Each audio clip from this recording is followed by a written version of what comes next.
Kisah dimulai dengan seorang gadis SMA pemalu bernama Onyu. Ia sangat menyukai piano dan memiliki impian besar untuk berkarir di bidang musik.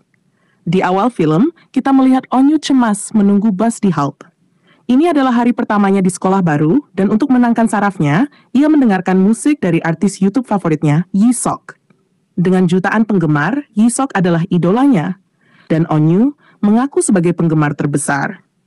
Saat asik mendengarkan, seseorang tiba-tiba menepuk pundaknya. Awalnya Onyu mengira orang itu hanya bertanya, tapi saat menoleh, jantungnya nyaris berhenti. Orang itu tidak lain adalah Jisoo. Onyu terpaku memeriksa ponselnya beberapa kali, memastikan ia tidak berhalusinasi. Ternyata, Jisoo juga bersekolah di tempat yang sama, dan keduanya baru saja ketinggalan bus. Adegan berikutnya membawa kita ke depan kelas, di mana Onyu memperkenalkan dirinya. Tanpa disangka, Jisoo adalah ketua kelasnya dan diminta untuk membantunya mengenal sekolah. Saat berjalan ke tempat duduknya, Onyu secara tidak sengaja menjatuhkan barang milik seorang gadis. Gadis itu adalah Siyong, si pengganggu yang angkuh. Dengan nada merendahkan, Siyong menyuruh Onyu lebih berhati-hati, bahkan mengolok-olok penampilannya. Sebelum keadaan memburuk, Jisoo turun tangan meminta Siyong untuk duduk. Saat istirahat, Jisoo keluar kelas dan berpapasan dengan Yachon, seorang senior yang tampaknya menjadi rivalnya. Keduanya saling bertukar tatapan tajam sebelum Yachon pergi, bahunya menghantam bahu Jisoo dengan penuh provokasi. Di balik itu, Yachon ternyata adalah sahabat masa kecil Onyu, dan mereka bertemu di belakang sekolah untuk berbicara secara pribadi. Onyu kemudian bertemu Sumong dan Hayun, anggota klub musik sekolah yang selalu terlihat bersama. Mereka menerima Onyu dengan baik, bahkan berbagi camilan dengannya. Saat jam istirahat, Onyu yang sedang sendirian memutuskan untuk menjelajah sekolah. Ia akhirnya menemukan ruang musik yang memiliki grand piano. Tak tahan melihat instrumen favoritnya, ia mulai memainkan melodi indah. Tanpa ia sadari, Jisoo, Sumong, dan Hayun melihat bakatnya. Mereka terkesima dan langsung mengajaknya bergabung dalam klub musik. Mereka menjelaskan bahwa video-video Jisoo di YouTube adalah hasil kolaborasi mereka, dan mereka ingin Onyu bermain piano di latar belakang untuk membuat konten mereka lebih menarik. Namun, Onyu menolak. Keraguan akan kemampuannya membuatnya tak percaya diri. Di kemudian hari, Yakon datang ke kelas, menemui Onyu yang sedang menonton video permainannya sendiri di piano. Onyu cepat-cepat menutup videonya, tapi Yachon menyadarinya. Ia mengungkapkan keinginan untuk bergabung dengan klub musik, namun tampaknya terikat oleh suatu hal lain. Sementara itu, Jisoo, Sumong, dan Hayun sedang membahas penurunan jumlah penonton di video YouTube terbaru mereka. Hyun yakin bahwa jika Onyu bergabung dengan klub musik, jumlah penonton mereka pasti akan meningkat. Dia pun mengusulkan agar mereka meminta bantuan Yachon untuk meyakinkan Onyu, karena keduanya tampak dekat. Namun, saat Yachon melihat Onyu mempertimbangkan tawaran klub musik, ia terlihat terganggu. Dengan nada cemburu, ia mengatakan bahwa ia juga akan bergabung di klub, hanya agar bisa bersama Onyu. Di adegan berikutnya, Onyu terlihat di rumah, memandangi catatan musik lamanya. Namun, saat ibunya masuk, ia buru-buru menyembunyikannya di bawah tempat tidur. Ternyata, ibunya sangat menentang ketertarikan Onyu pada musik, selalu membandingkannya dengan sang kakak, dan memaksanya untuk fokus pada nilai-nilainya. Inilah alasan utama Onyu enggan bergabung dengan klub musik. Keesokan harinya di sekolah, Siyong dan geng pengganggunya menghadang Onyu, menyuruhnya agar tetap menjauh dari ruang musik. Namun, Sumong dan Hayun datang tepat waktu, menghentikan mereka, dan memberikan peringatan keras. Mereka kemudian mengajak Onyu makan siang di atap sekolah dan menyambutnya dengan hangat dalam grup mereka. Setelah obrolan itu, Onyu akhirnya mengakui bahwa dia siap untuk bergabung dengan klub. Sementara itu, Siyong yang geram karena dipermalukan oleh Sumong mulai menyusun rencana untuk membalas dendam. Mereka menggali Instagram Sumong, mencari sesuatu untuk menjatuhkannya. Di sisi lain, meskipun Jisoo populer di dunia maya, ia sering diperlakukan buruk oleh teman-teman sekelasnya. Saat pulang, ia mendapat telepon dari anggota kelompoknya yang memintanya menyelesaikan proyek sendiri karena mereka terlalu sibuk. Ketika Jisoo menyetujui, ia mendengar mereka menyebutnya idiot karena terlalu mudah dimanfaatkan. Merasa terpuruk, kepercayaan dirinya pun goyah. Keesokan harinya, saat Onyu dan Jisoo bermain sepak bola di kelas, Jisoo menceritakan bahwa ia sedang mengerjakan proyek kelompok sendirian. Onyu mendengarkan dengan penuh empati dan meyakinkannya bahwa yang bersalah adalah teman-temannya, bukan dirinya. Kebaikan Onyu memberikan kesan mendalam bagi Yi-sok, yang sebelumnya diliputi suasana hati buruk. Sepulang sekolah, seluruh klub berkumpul untuk memperkenalkan Onyu sebagai anggota baru mereka. Semuanya berjalan lancar hingga mereka melihat komentar-komentar jahat di video yang baru diunggah. Sebuah video memperlihatkan Sumong mencuri sisa makanan dari restoran dan sekolah menengah. Itu adalah perbuatan Siong yang mengunggah video tersebut untuk mempermalukan Sumong. Komentar-komentar pun mulai bermunculan, memanggil Sumong dengan hinaan yang menyakitkan. Tak tahan, Sumong meninggalkan klub dan pergi untuk menyendiri, sementara yang lain berusaha keras menghapus video dan menghentikan komentar jahat.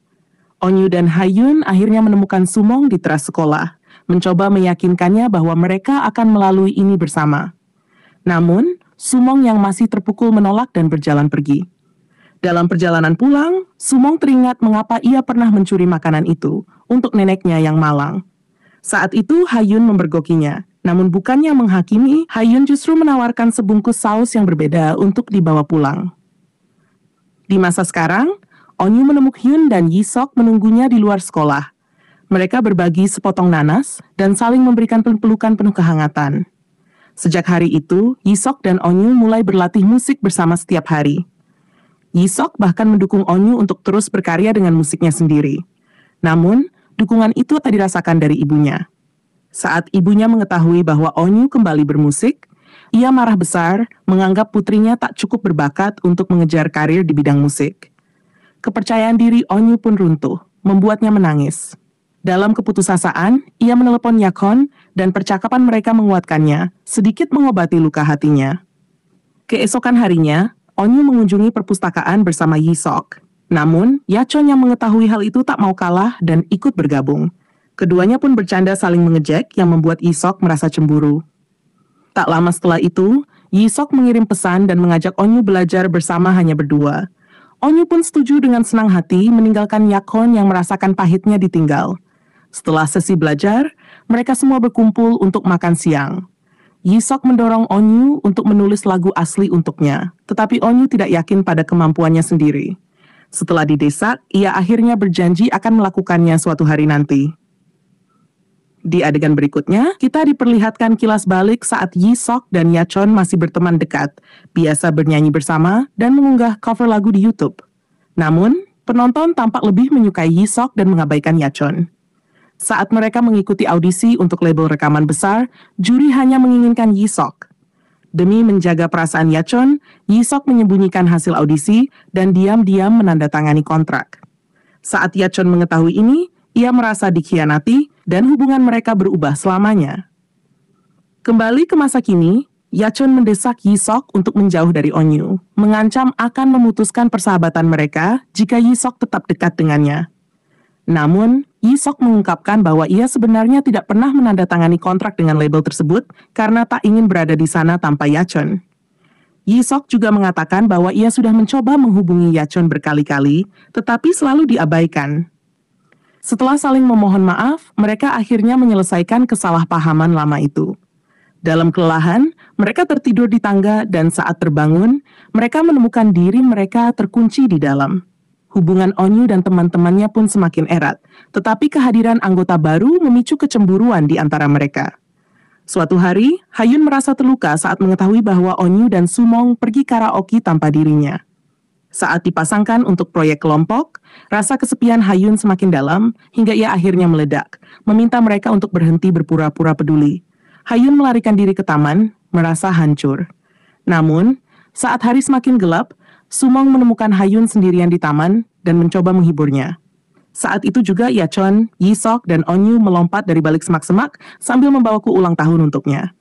Ternyata, alasan Onyu dan Sumong bertemu sebelumnya adalah untuk mempersiapkan kejutan ulang tahun untuk Hayun. Mereka tertawa, memotong kue bersama, dan mengambil banyak foto. Persahabatan mereka pun kembali hangat, menjadi kelompok teman yang tak terpisahkan lagi. Saat malam mulai larut dan teman-teman mulai berpisah, Yu-chan menawarkan untuk mengantar Onyu pulang. Namun, ia menolak, mengatakan bahwa masih ada pekerjaan yang harus ia lakukan bersama Yi-sok. Ternyata, Onyu telah menciptakan sebuah lagu dan ingin Yisok mendengarkannya. Yisok terkejut dan terkesan, apalagi Onyu masih berniat menyempurnakannya. Keesokan harinya, Yuchan tampak gelisah, penasaran tentang apa yang dibicarakan Onyu dan Yisok kemarin. Ia bertanya, tetapi Onyu hanya mengatakan, "Nanti saja." Jawaban itu malah menambah kegelisahan dan kecemburuan di hati Yuchan. Di kelas, situasi semakin tegang saat Onyu bertengkar dengan Siyong, si pengganggu, yang sengaja menolak memberikan kunci ruang musik padanya. Hyun, yang tak tahan lagi, mencoba menghadapinya, tapi Onyu menahannya. Ketika tak ada yang memperhatikan, Siyong menyelinap ke barang-barang Onyu, menemukan buku catatan miliknya, lengkap dengan foto Polaroid grup di dalamnya, yang membuat Siyong semakin terbakar cemburu. Di belakang sekolah, Yuchan bertemu dengan Onyu yang sedang terlihat murung. Yuchan, dengan mata yang tajam, akhirnya menyadari apa yang terjadi. Onyu sedang menulis lagu khusus untuk Yisok. Namun, saat Onyu kembali ke kelas, ia menyadari buku catatannya hilang. Segala lirik dan komposisi yang telah ia buat lenyap begitu saja. Onyu merasa dunianya runtuh. Saat itu, Yisok membantu Onyu untuk memulai lagi dari awal, menciptakan komposisi baru. Walau begitu, kehilangan buku catatan itu terus membayangi mereka.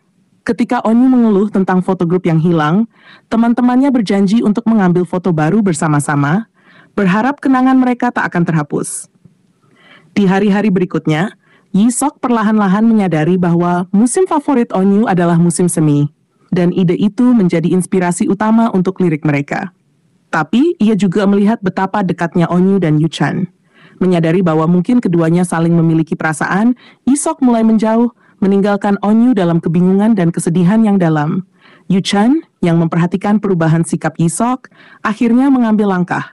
Ia mengonfirmasi bahwa perasaannya pada Onyu hanya sebatas sahabat.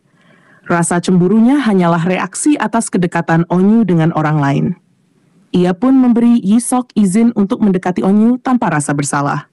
Di suatu malam, Yisok akhirnya menghubungi Onyu, memintanya untuk menulis lirik bersama. Keesokan harinya, keduanya bertemu dan menyelesaikan lagu itu, seakan mengukuhkan hubungan baru mereka. Di adegan terakhir, dengan sorotan mata yang penuh percaya diri dan kebahagiaan, mereka tampil di hadapan teman-teman grup yang menyaksikan mereka dengan senyuman penuh dukungan. Lagu itu bukan hanya komposisi musik, tetapi ungkapan perasaan yang selama ini mereka simpan. Performa mereka menjadi puncak emosi yang selama ini terpendam. Mereka tak hanya berbagi musik, tetapi juga hati.